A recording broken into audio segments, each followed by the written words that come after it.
Hi, I'm Matt Williams. Welcome to Glimpses. My guest today is a brilliant storyteller. See, I'm starting off with a compliment. He is an American television writer and producer, film producer, and playwright. He also happens to be one of my dearest friends, and along with Mr. Carmen Finestra and myself, he is the co-creator of Home Improvement. And he was my roommate in undergraduate school, but we are not going to talk about any of that on this podcast. David McFadzean, welcome to Glimpses.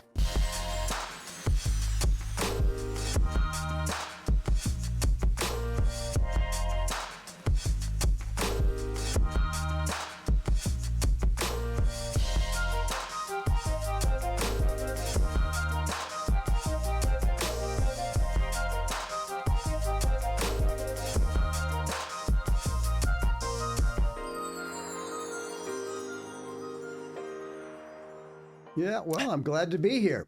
So anyway, when we were roommates in college, Matt had a snake. It's about a six foot snake. I had Herkimer. Yeah, it was 6 foot long.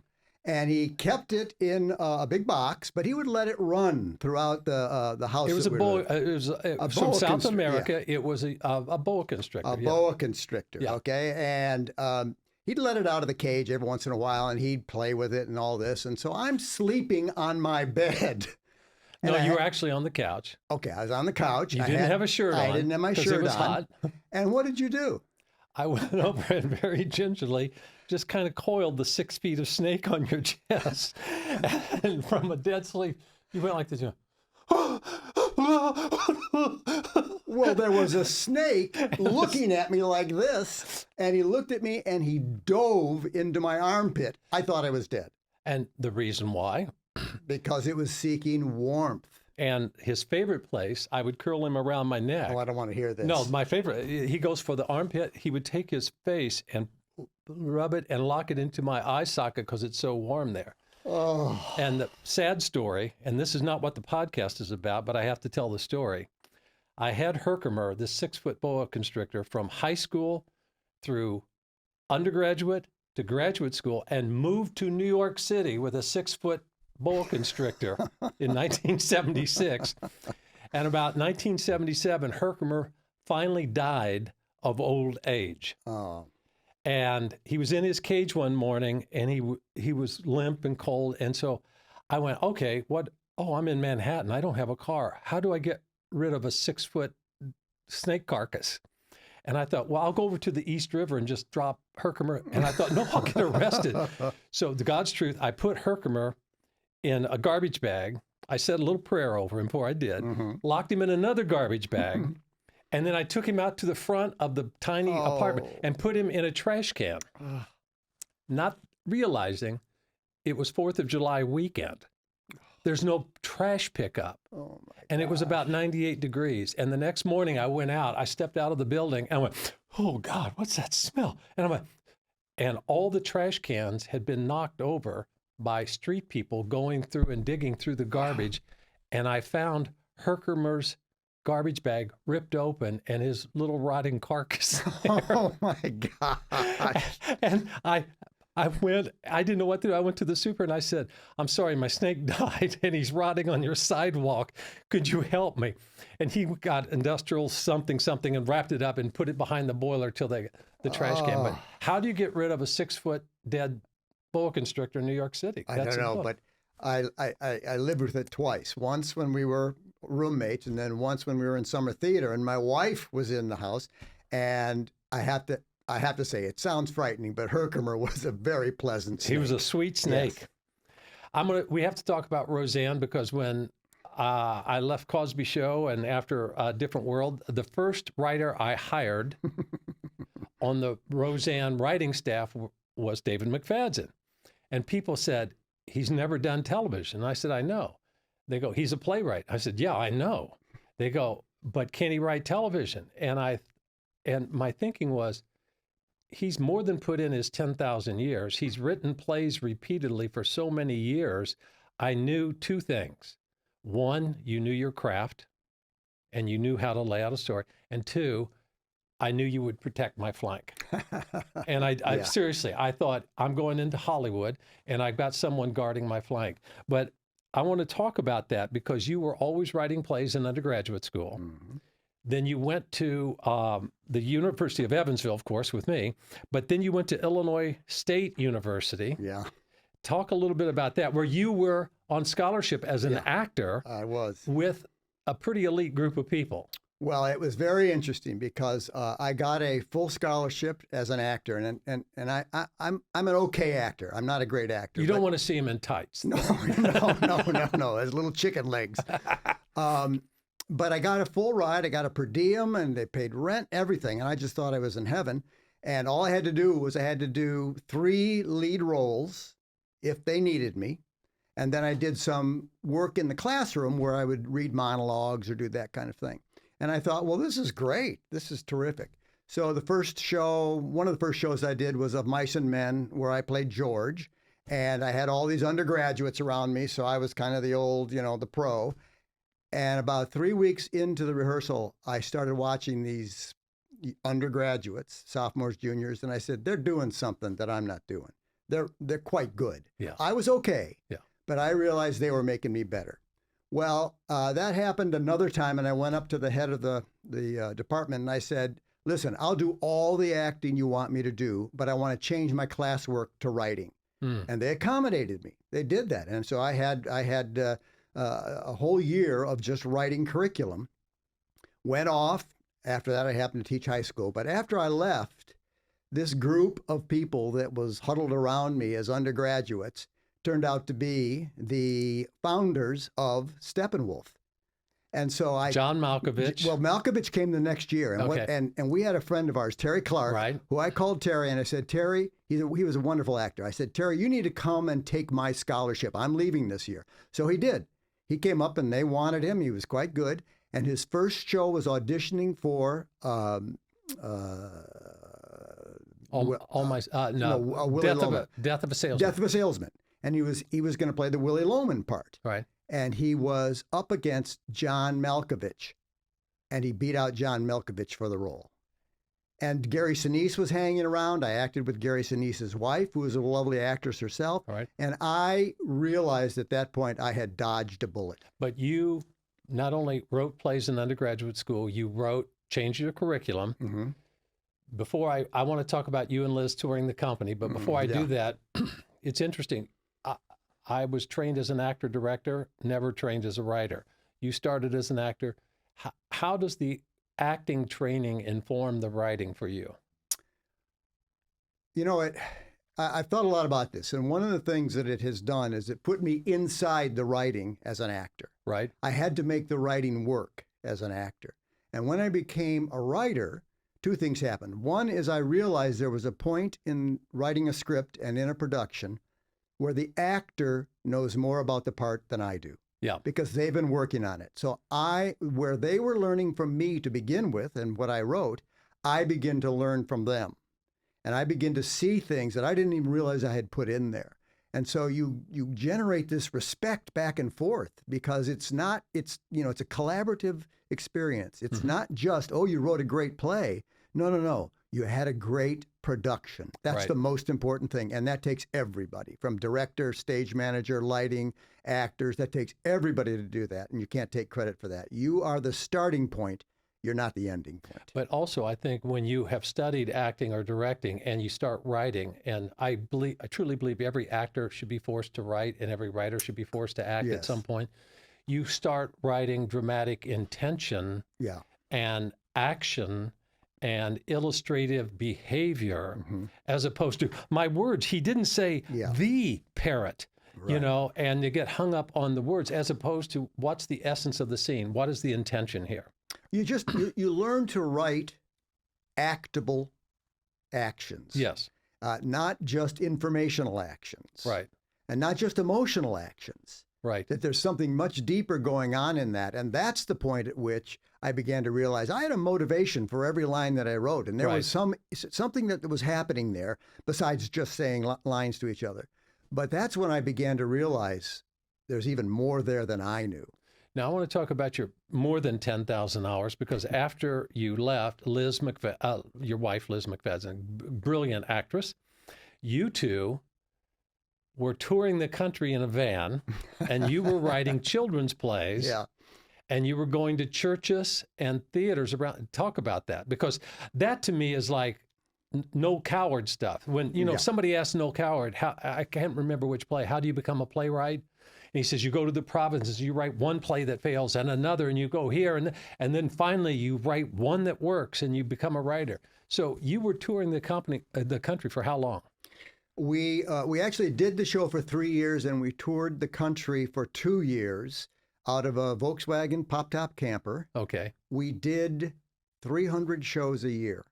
Oh my gosh. And we didn't have any agents. And it was just the two of you. Just the two of us. It was. You wrote the shows and you both performed. We both performed them, and there was singing in it. And I don't sing anymore.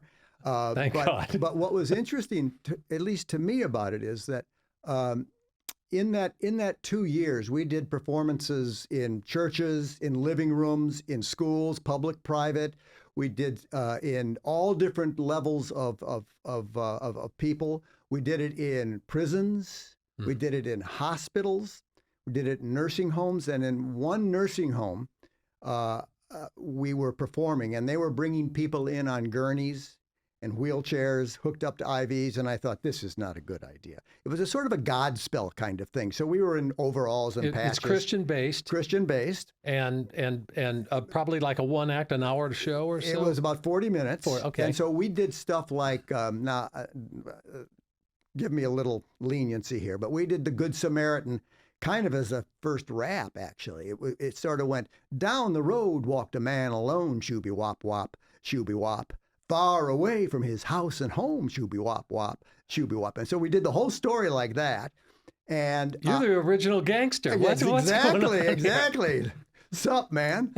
And what was interesting is that I saw them wheeling these people in, and I said, we shouldn't do this. They're going to think we're making fun of the Bible. And Liz, as usual, she said, oh, just be quiet. Let's just do it. And so I'm doing it. And as I'm doing it, there's a lady sitting in the front row staring at me, giving me the stink eye. And I knew she was giving me the stink. And I said, and in my head, as I'm doing this, I'm going, I was right. Right. So afterwards, I go up to the head of the nursing home and I say, can I speak to Marge there? Whatever her name is. Can I speak to Marge? I just want to tell her that we weren't making fun of things. And she says, sure, come on. We go back to the room. There she is in her wheelchair, still looking up at me with the stink eye. And I knelt down, patted her hand, and I said, Marge, I want you to know that God loves you, and so do I. And she looked up at me and she said, you getting fresh with me? and Liz and I just began laughing, and the nursing home lady started crying. The woman had not talked in over a year. Oh my gosh! And I just thought, and here I am thinking about poor me. I'm gonna, making fun of stuff. And she had not talked in over a year. But the important thing, David, were you being fresh? Uncharacteristically, no. One of the things I want to talk about is the Lamb's Theater, because and we're going to talk later about the play that's running there now, but you had a long association with the Lamb's Theater. 5 years. First I taught high school for 3 years. Then we went off for 2 years and traveled around. And then we went to Lamb's Players, which was a Christian theater arts. They had a mime company. They had jugglers. They had a magician. They had Rick Turner, who is now the #1 card mechanic. That's a card cheat in the country. I mean, he's been to Russia, he's been to China, all over the world, people want him. So it was a very, very diverse group of artists. And I went as a stage manager and a director, and Liz went as an actress. Right. And she also ran the box office. Everyone had to do 2 or 3 different jobs. And eventually I became the managing director running the theater, because I didn't want to act. And they actually, Bob Smith, the artistic director, came up to me and says, you write, don't you? And I said, well, yeah, I write. And he said, well, write us a play. And God bless him. I wrote a play. They did it. It actually wound up going to New York off Broadway. But they have done Was now. this fish? It was Deep River and also called China Fish. China Fish. That's how I knew the title. Yes, but they have done 8 of my plays, and I really have to credit them with giving me the chance to fail or succeed with a very, very talented group of actors. And I think they were the ones that really solidified my writing. Now, see, all this training as a playwright, you know, I talked about you being the first writer hired on Roseanne. Then when we were creating shows together, we always had 2 or 3 playwrights in the room. Yeah. We very consciously wanted playwrights in the room because they understood dialogue, character. When you first started making that transition from Lamb's Theater and other theaters and writing for Roseanne, what was the biggest surprise or epiphany for you when you started writing for TV? Well, you probably don't remember this, but you called me up and you said, I'm writing Life and Stuff, I think was the name of it. The original name of the series was called Life and Stuff. And you said, I've just left the Cosby Show, and Tom and Marcy are going to give me a chance to create my own show, and I've got this idea, and you pitched me the idea, and I said, I have not done this before. Right. I don't know if I can do this. And you flew from New York to up north of Chicago, where I was teaching college, right, and sat down and we talked about it. And as you talked about it, I think you may have said this to me, or maybe I just realized it, that a half-hour comedy is by and large a one-act play. Absolutely. And once I started thinking about that and thinking about the half-hour comedies that I had watched, I said, yeah, you're right. It is. It's just I can write a one-act play. Right. I don't know if I can be funny, but I can write a one-act play. And I think that's what really tipped the scales for me to say, okay, I'll give this a try. But I didn't give up my teaching job. They held open my teaching job for 2 years. I kept thinking, I'm going to blow it and I'm going to go back to teaching, which I loved, by the way. I know. So the college was very generous, and just over time, I can remember doing the Roseanne show, and certainly it had its problems, but I can remember going home after one of the 12-hour rewrites and saying to Liz, I just love doing this. Yeah. And I think it was because I didn't start out with movies, or I didn't start out with hour drama. I started out with one-act plays, and I loved writing one-act plays. That's what I've said this before to students when people used to poo-poo I'm talking network sitcoms. Yeah. And they go, oh, it's so sitcom. And I go, okay, you're a writer. I want you to write 24 one-act plays. They all have to be 22 and a half minutes long with an act break and a teaser. And you have to use the same cast and the same sets. Start writing. Yeah. It's very difficult. No, it's very difficult. You can do 6, 7, 8, 9, 10 years of something, and each year at the end of the year, you feel like there's nothing more to say. Mm-hmm. And sometimes you get to that point, and it's smart if you say, we've said enough. But you do feel that way at the end of the year because it's exhausting. That was back when I think we did 25. We did 25 in home improvement. Yeah. And that's a lot of, even with 6 or 7 writers, that's a lot of work. It's interesting for any writer that's collaborated with another writer or a director, there's a shorthand that develops. You and I had the same training from the same school, same mentor, John David Lutz. And it was interesting because we would all give notes as the executive producers to the other writers on staff. You and I never talked about it. No. We never compared notes. This is true. We would come in with our notes and sit down and give the notes to the writer. And they were literally beat by beat, note by note, the same note. And they kept saying, oh, come on, you guys, you colleagues, what do you do? Because of the training and how we thought. I want to talk a little bit, I've never talked about this in public, about the symbiotic relationship between you, myself, and Carmen Finestra. Mm-hmm. And there was a synergy, to use an overused word, that the three of us, it just worked because, and I've analyzed it and I thought, why did it work? And I thought, in the writer's room, you want to create one brain out of the room with all the writers. But with the three of us, I was always, when you're writing, it's always the 3 big questions. What, why, how? What does the character want? Why do they want it? How do they get it? And I was always the one going, what? What happens next? What's the story? I was always going, what's the next beat? What's the next action? What's that? And you were always going, why? Why is he picking up the water? And you would stop the room for hours until we could answer that. And then Carmen's mind, which is totally different than mine and yours, would how? How do we say this? And Carmen could go in and change one word and the line would be twice as funny. Funniest man in the world. Yeah. And never tells a joke. He just makes things funny. And even in editing, because as showrunners, we would be not only in the room, we'd go to the editing. And I was there every episode, you know. And after a while I went, David and Carmen are so much better than I am, because both of you and Carmen would sit there and go, stop. Can you remove 2 frames? Mm-hmm. We're talking 2 frames. Mm-hmm. And oh boy, that moment's twice as funny. And it's the timing, you know? Yeah. And yeah. he just understood that. Yeah. Well, you know, I think it was symbiotic because we were all funny in different ways. Right. But I was the funniest one by far. Well, but, not nearly, no. But Carmen was truly funny. Yeah. There was no question about it. He was truly. And we had other writers in the room that had gifts too. Right. But the 3 of us, Carmen was truly funny. You were truly on that, what you say, on the what's going to happen next, what's going to happen next. What's the causal relationship Yes. between this scene and the next? What's driving our Yeah. story? What's the story? And I always wondered why somebody did. I still do. I wonder why would someone do that? Right. And I can remember a time when I threw a chair across the room. well, no. I can remember But you ducked. I can remember a time when I was questioning a line in Home Improvement about Mark, the youngest son, who was, I think, this was probably in the 1st or 2nd year. He was probably supposed to be 8 or 9 years old. This is on Home Improvement. On Home Improvement.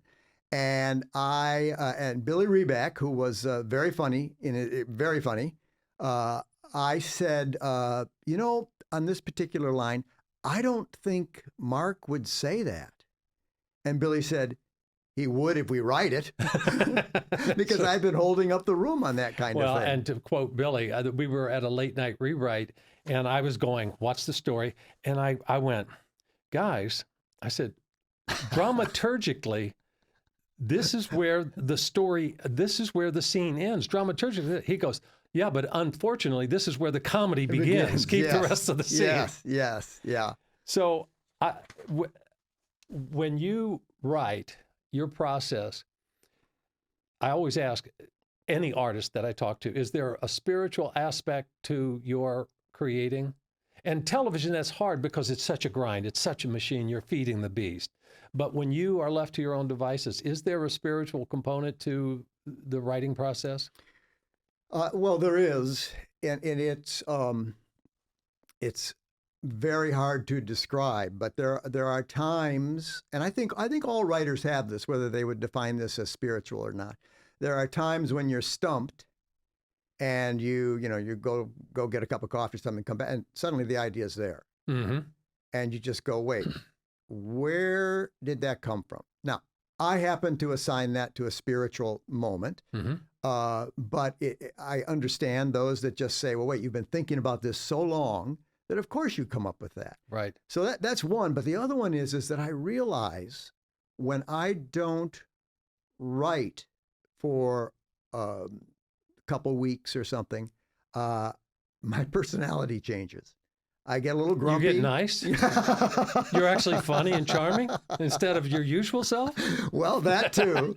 But I find that even if it's a hard thing that I'm trying to write and trying to break and trying to figure out how it works, I feel I'm operating on all cylinders. Yes. When I'm doing something like that, when I'm writing. I think that's right. It not only keeps you mentally alert, but it just awakens your senses and you think differently. Yes. When you're writing. Yes. And even if it's not flowing, and you're there grinding away, it's still, it does keep that part of your brain awake. Yeah. I understand that. And I spiritually, for me, there's a verse that says we're made for a purpose, that we are God's masterpiece and we're made for a purpose. And I think that's true. Now, I don't think that means that somebody's made to be, one thing only. Right. But I think that the purpose, the talents that we have complete the purpose that we're made for. So there may be more than one talent that completes a purpose. It's not just, oh, I'm going to be a TV writer. And as long as I think that, I enjoy the process of writing because Right. I may not know what this is going to cause, what fruit this is going to bear, but I have confidence that in one way or another, this is going to make a difference somehow, somewhere with someone. It's interesting to talk about the purpose because in a previous podcast, I talked with Dan Folliard about finding your definite major purpose. And you can find that in college. You can know when at 8 years old, or you may find it in your 30s. But when you find that you are serving a higher purpose, this is what you were called to do. Right. But let's get back to writing, because when you write, do you begin with a character, a theme, a plot? Do you just allow a brain dump and see what's there and then start grabbing pieces? What's the process? Well, most often it's a character. Somebody with a comes character. into my mind and I say, boy, that's an interesting person. And then the why. I say, I wonder why, and this is maybe a real life character Right. or somebody that I've been observing. And I say, I wonder why they do that. And the story begins because I really believe, I'm going to do a little dramaturgy here, that Aristotle says plot, character, thought, music, diction, spectacle. Well, plot, character, and thought, the first three parts of drama, that plot's first, character second. Well, I think that's right. But I think that when you actually write, the characters create the plot. The plot doesn't create the characters. So so as I think about a character, that character's writing the play for me, or the movie, or the whatever it is. They're writing it for me, and if it's not coming out of them, then it's probably going to be a very shallow piece. And it goes along with what I'm saying with an actor that takes over a piece. They eventually know more than I do about it. Right. But the character is the one that has to create the show. Now, there's a lot of adventure movies out there where the character is at the mercy of the plot, and I love them, and they work well. Right. I'm not putting it down, but I enjoy writing the sort of the psychoanalysis of the character. Yeah, I think any writer that writes pieces to be performed, you have to be obsessed with human behavior. Yeah. Because don't you sit in a restaurant or the Oh, subway and go, Yeah. why is he holding that child so tight? Yeah. What is she doing? She's texting and crying. Yeah. And so instantly your mind starts filling in. You start answering the why. Yeah. Why are they doing that? I was in a park. This would have been maybe about a month ago. I was in a park and I sat down next to this young man, and I had some water. I was giving out some waters to people. I said, "You want a water?" He said, "No." And I just said, "Well, so what's your name?" And he said, "Clark Kent." And I went, "Okay, that is a name. Mm-hmm. It doesn't have to be Superman. It could be." And so instead of just saying, "Hey, Clark, well, here's a water," I said, I have to go take the next step. And so I said, "So what are you going to do this afternoon?" And he said, "I think I may fly around for a little bit, and then maybe I'll go have dinner somewhere." I said, "Oh, okay. Okay." And then I entered into his world. Mm. And I said, "Is there a Lois Lane?"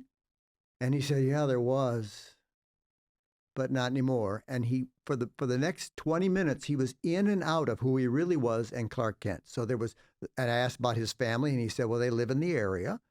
But then he'd go back into the Clark Kent. And I said, I don't know enough about this young man. He was about 22 or 3. Right. But I just thought that is fascinating, sort of sad, Yes. but something that somebody needs to explore because there's something real about that. Yeah. It was, and that's that's where I start. I start with those kinds of experiences. Well, I was going to ask about your inspiration and heroes. I know Horton Foote's way at the top. Yeah, yeah. I know Tender Mercies is like one of your Yeah, favorite movies of all time. And Trip to Bountiful. Trip to Bountiful. And people don't even think about this, but he wrote To Kill a Mockingbird. Yes, he did. Yeah. So I mean, Yeah. he was a tremendous writer. And who else influenced you? Well, William Inge. Yeah. I mean, these are going to be people that probably playwrights that probably people don't even remember. I love Pinter, because You're supposed to take a pause after you say that. yes, exactly. The best explanation I had of Pinter that made me even love him more was when you watch a Pinter play, there's almost always a couch center stage, and you feel as though the actors see something very strange behind that couch, but they're not going to tell you what it is. Yep. And I thought that's exactly what a Pinter play feels like. There's So always that thing that's hidden, that secret that you're waiting to have revealed. And he's a genius at it. And I like Shakespeare only because he it's really hard to write poetic drama. I wouldn't even attempt it. It's really hard to write poetic drama.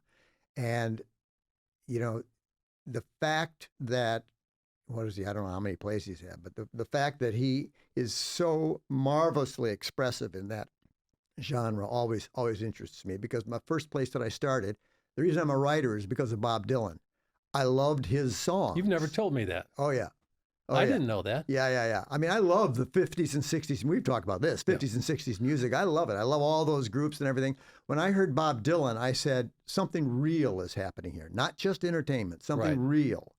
And then Bob Dylan introduced me to the Bloomfield Butterfield Blues Paul Band. Butterfield Blues Band. Yep. And I suddenly was introduced to Muddy Waters, Lightning Hopkins, all these. And I said, there's something real happening here. This is experiential. And Dylan's may not have been experiential, but it was real, his thoughts. Right. And I went right out and got a guitar and took some lessons, learned 3 chords. Oh, I'm so sorry I don't have a guitar here today. No, you're not. I would pay anything to have you sing some Dylan. But then I had an English teacher, and this is when you talk about glimpses, this is a glimpse. I had an English teacher in high school. I was writing songs, and they were terrible. And she came, it was a free time in the English class, in English period. And she came by and she saw me writing this, and she said, "Oh, what are you writing?" And I said, "Oh, it's nothing. It's just I'm writing a song." And she said, "Oh," she taught me that all a song is poetry. Now, I was like a sophomore in high school. I wasn't going to go around telling everybody I love poetry, but I thought, oh yeah. And so I started reading poetry. Uh-huh. Now, I always would tell people my interest is songs, but really it was poetry. Poetry. And that poetry somehow dug into me and rooted itself. And that was my first inkling of wanting to write. You know, what's interesting about that is when I'm really deep in a project, for instance, when I was writing Glimpses, and I would be so buried in the book, I found it hard to pick up another book, like a novel or something. But every night, I would read poetry. Yeah. And the poetry would just trigger different synapses in the brain and allow me to, let words float there. I'm not following a plot. I'm just following the beauty of the language and the rhythm. And that, I understand, there's something that's, that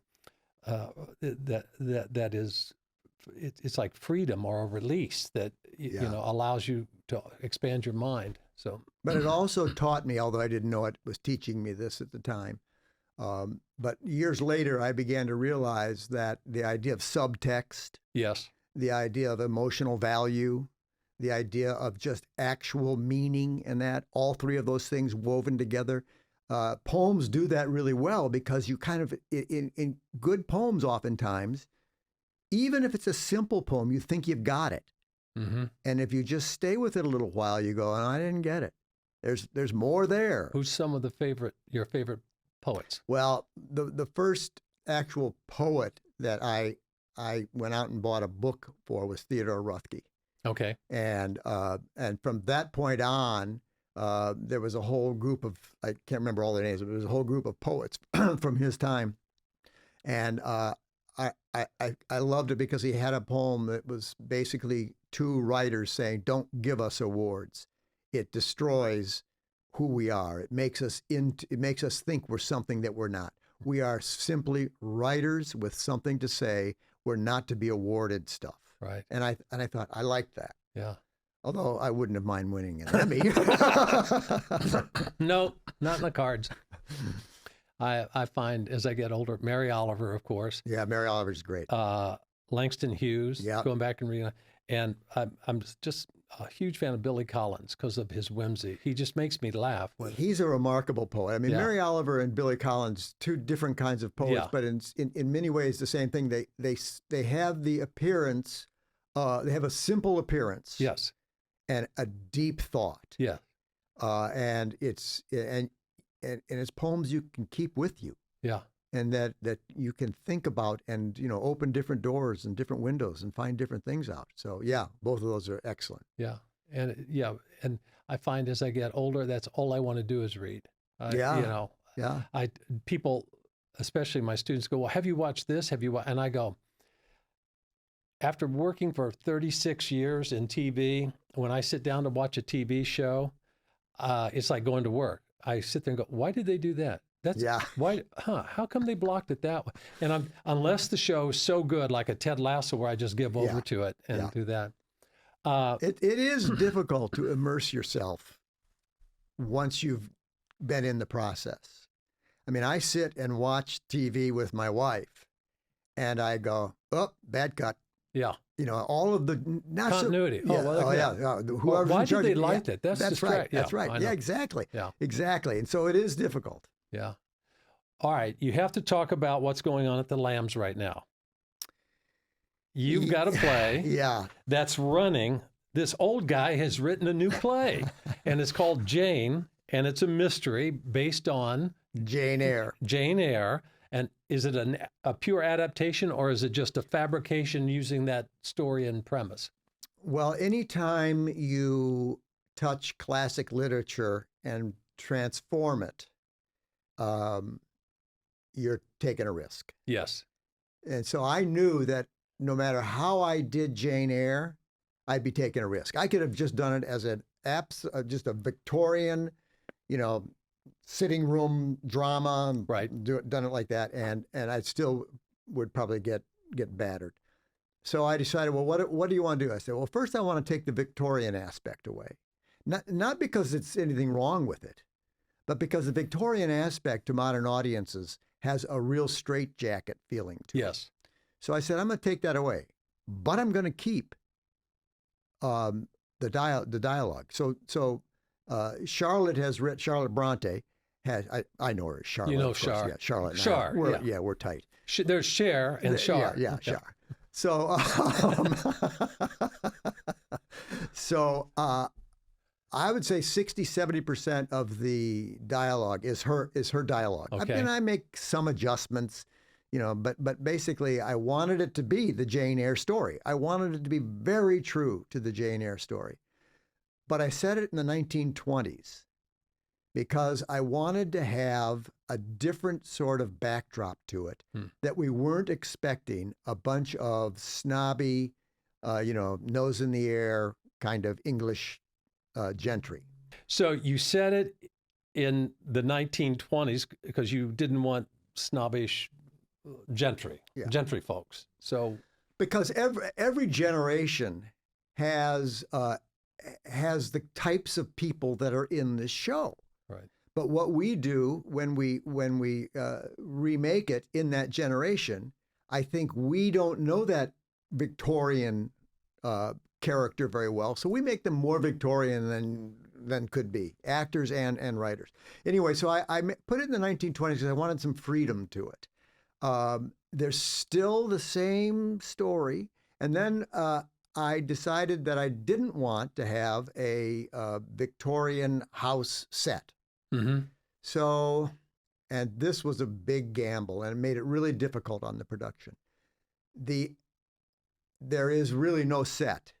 The actors bring on, take off. The actors do everything. Okay. The actors make some sound effects. So it's like a story theater kind of presentation. Again, I'm trying to get us to not think just about the Victorian cloak that's laid over this. I'm trying to get people to think about what's happening in Jane Eyre, which is one of I think it's probably the first feminist novel. And she got a lot of crap for writing this, and particularly after they found out, because she wrote it under a pen name, Courier Bell. After they found out it was a woman, there were people that were supportive of it, of course, but there was a lot of blowback on it because there was one reviewer that said, Um, I don't. I know one thing for sure about the book Jane Eyre. It was written by a man. No woman could do this. Wow. Yeah. And Okay. so and if you know the character of Jane Eyre, I don't think is necessarily in with most of us thought of as a feminist character. She is. In the book, she is. And I was very careful, particularly where she gets very strong and where she's battling Rochester or a man, that she speaks her mind. And she's not a whiner or she's not a screecher. She's a very level, this is the way it is woman that knows what she thinks, and she's going to tell you what she thinks. And it's not off-putting. It is, in fact, I think it's a breath of fresh air. Yeah. And I wanted that to come through because I didn't want poor little Jane, orphan Jane. Oh dear, marriage is marrying somebody that's already got a wife. Oh, this is so sad. I want the sadness, but I want her with a backbone. That's great. Yeah. That's great. Yeah. Well, I always wrap up these podcasts talking about glimpses. And by glimpses, I'm talking about moments of grace or goodness or unexpected compassion. I know you have them in your life. But I'll ask the question anyway. Do you see glimpses of God in your daily life? I'm going to do two things. So this is probably Okay. going to run over. One, I'm going to talk about. I've just finished Glimpses. Okay. Okay. I'm going to put a plug in here. It's a wonderful book. It can change people's minds. Not just about God. I think it can do that, but I think it can change people's minds about the potential this world has for goodness. That's my hope, David. Yeah, because as I read through it, I laughed. I got tears. I wondered. There was depth. There was humanity. There was so much going on in it. But you could probably guess the one that struck me because I want you to write it into a one-act play. It's brilliant. It's about your grandma and you. Grandma Brown? Ring of Fire, isn't it? Oh, my mother. Burning Ring of Fire? Yeah, your mother. Burning Ring of Fire. You're right. Burning Ring of Fire. It is brilliant. I mean, what you've done, what you've done, and you do this throughout the book, I think. You approach things with humor and humanity and truth. And so it makes it funnier, but it also makes it deeper and more moving.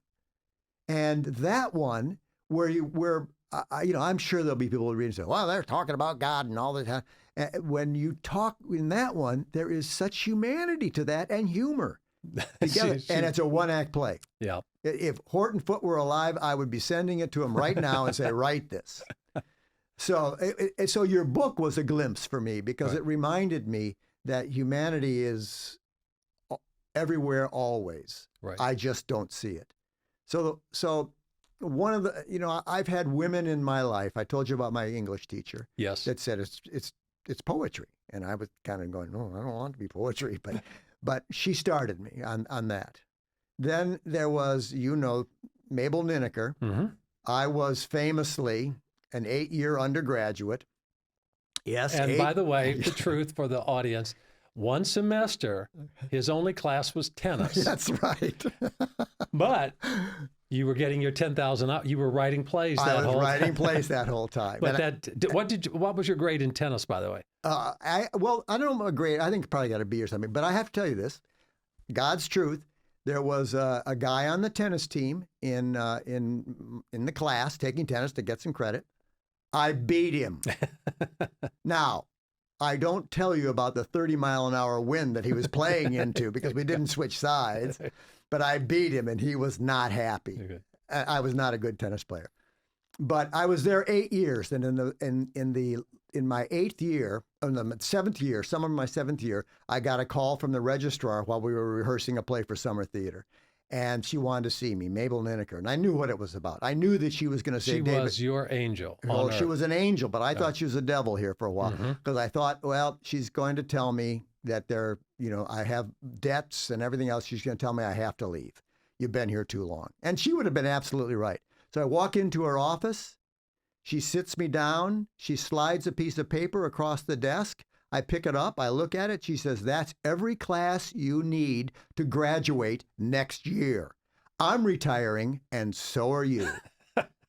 And she made you graduate. She made me graduate. Right. And if she had not done that, if I hadn't had that, she didn't know me. I mean, she'd seen me in plays. If I hadn't had that moment of grace, that moment of goodness from a total stranger, Yeah. I'd probably be still an undergraduate at University of Evansville. Yeah. Well, I think we should all take a chance on goodness. Yeah. David, as always, it's fun. Yes. It's good to see you. Well, we didn't get to talk about what I wanted to talk about. No, we're not going to talk about that. Thanks for being on the podcast. And thank all of you for listening. As you go about your day, take some time, stop, look around, and catch a glimpse. My friends, thank you so much for tuning in for another episode of Glimpses. Speaking of, Glimpses is now available for purchase at your online retailer of choice. And the best part? Every penny earned will be going to charities who support children in need. You can get your copy in the link below.